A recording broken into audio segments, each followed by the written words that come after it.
धन धन सतगुरु तेरा ही आसरा। प्यारी साध संगत जी, काफी पुराने समय की बात है।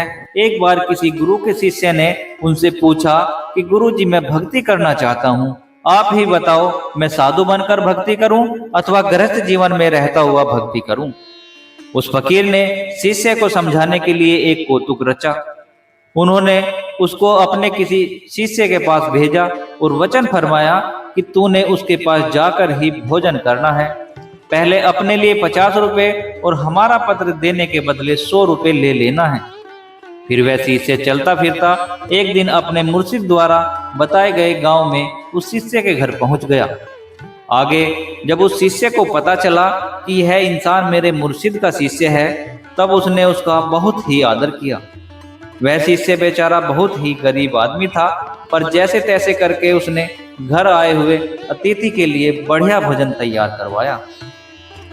उस आए अतिथि शिष्य ने उसको कहा कि मैं भोजन तब ही करूंगा, पहले मुझे 50 रुपए और गुरुजी द्वारा भेजे गए पत्र के 100 रुपए दो।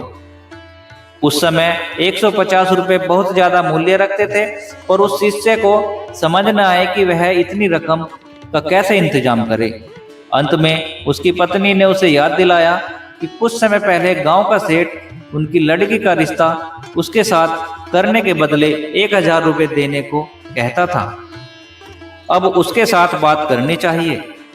शिष्य को अपनी पत्नी द्वारा कही गई बात ठीक लगी। वह उसी समय सेठ के पास पहुंचा और उसने अपनी बेटी का उसके साथ रिश्ता करने की सहमति प्रकट की, किंतु शर्त यह है कि मुझको अभी ही 150 रुपए चाहिए। सेठ ने कहा कि 1000 रुपए ले जाओ, लेकिन शिष्य ने कहा मैंने 1000 रुपए का क्या करना है, मुझे तो बस 150 रुपए ही चाहिए। वह शिष्य 150 रुपए लेकर घर आ गया और उस घर आए अतिथि शिष्य को बड़े प्रेम और आदर के साथ समर्पित कर दिए। उसके पश्चात ही अतिथि शिष्य ने भोजन किया और अपने गुरुजी का पत्र उसे दे दिया। शिष्य और उसकी पत्नी ने जब गुरु का पत्र अपने हाथों में लिया तो उन बेचारों की आंखों में आंसू झमझम करते हुए बह उठे कि हमारे सतगुरु जी ने हमें अपने दिल में जगह दे रखी है, जो हमें पत्र लिखकर भेजा है। वे पत्र को कभी चूमते और कभी माथे को लगाते और बहुत ही खुश हुए। उनकी आंखों के आगे मानो सतगुरु प्यारे का चेहरा स्पष्ट आ गया हो। सब सुध बुध उन्हें भूल गई और वे एक विशेष रूहानी ताजगी में खो गए। उस दिन की रात को व्यतीत करके वह पहला शिष्य अगले दिन चला गया। रास्ते में एक विशाल जंगल में से गुजरते हुए वह बहुत थक गया था, इसलिए वह 2-4 घंटे आराम करने के लिए किसी शीतल छाया वाले पेड़ को देखने लगा। उसको एक घनी छाया वाला पेड़ दिखाई दिया, पर उसके नीचे एक साधु समाधि में लीन मालिक की याद में बैठा था। वह शिष्य साधु के पास बैठकर आराम करने लगा। वह इतने में देखता है एक साहूकार जिसने काफी मूल्यवान वस्त्र पहने हुए हैं उसके पास आया। उसने एक चांदी का थाल जिसमें हीरे मोती रखे हुए थे को उस साधु के चरणों में रख दिया और उसको सजदा करके वापस जाने लगा। साधु ने उस साहूकार के साथ न तो कोई बात की और ना ही कोई आशीर्वाद दिया। साहूकार चला गया। शिष्य सब कुछ चुपचाप देखता रहा। कुछ समय के पश्चात वहां एक चोर लुटेरा आया। उसने इधर उधर देखा और साधु के पास पड़ा हुआ चांदी का थाल उठाकर वापस चला गया। साधु ने कुछ भी नहीं कहा। शिष्य यह देखकर बहुत हैरान हुआ।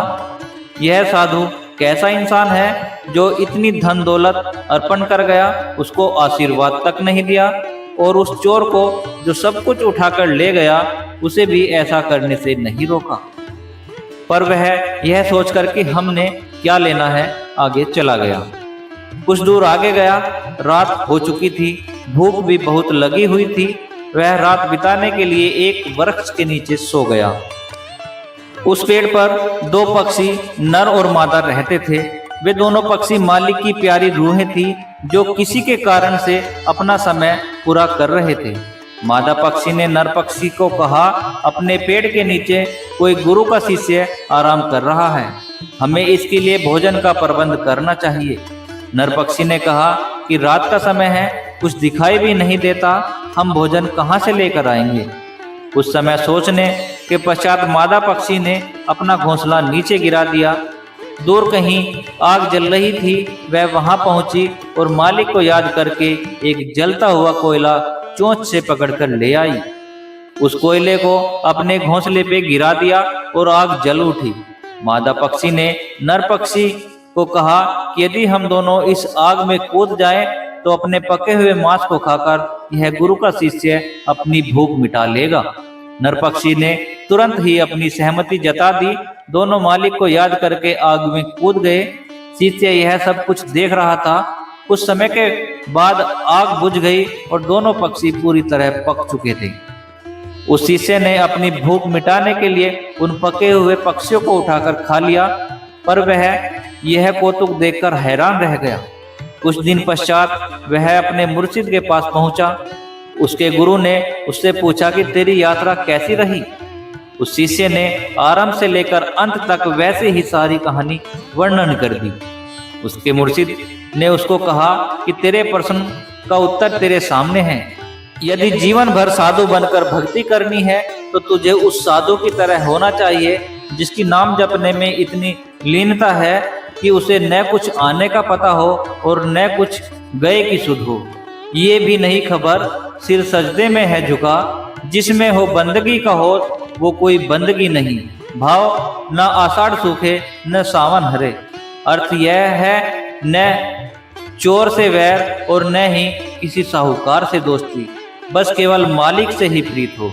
यदि गृहस्थ में रहते हुए मालिक का बनकर रहना है तो उस शिष्य की तरह बनकर रहो कि जिसके लिए अपने मुर्शिद का हुक्म ही सब कुछ है।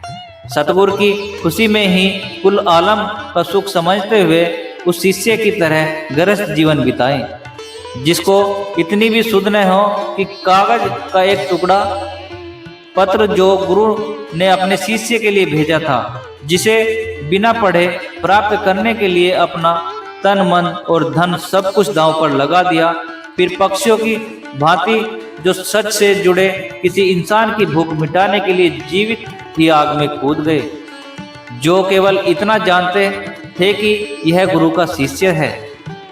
उसके लिए अपना शरीर त्याग कर दूसरों के काम आ गए। गुरु ने कहा, अब बताओ कि इन दोनों में से किस रूप में रहकर भक्ति करनी चाहते हो। जब शिष्य ने इतना सुना तो उसके माथे पर पसीना आ गया और कहने लगा, गुरुजी यह दोनों रास्ते अति कठिन हैं। क्या कोई और उपाय नहीं है जिसमें रहता हुआ मैं भक्ति कर सकूं? फकीर ने कहा, है तो सही, तू अपने सतगुरु के हुक्म में रहते हुए नेक और मेहनत की कमाई कर, जरूरतमंद लोगों की सहायता के लिए तैयार रहे, अपने में अत्यधिक सहन शक्ति पैदा कर, किसी का बुरा करना तो दूर की बात, बुरा सोच भी ना, अपने शरीर को पराया समझकर आत्मा के लिए कुछ कर।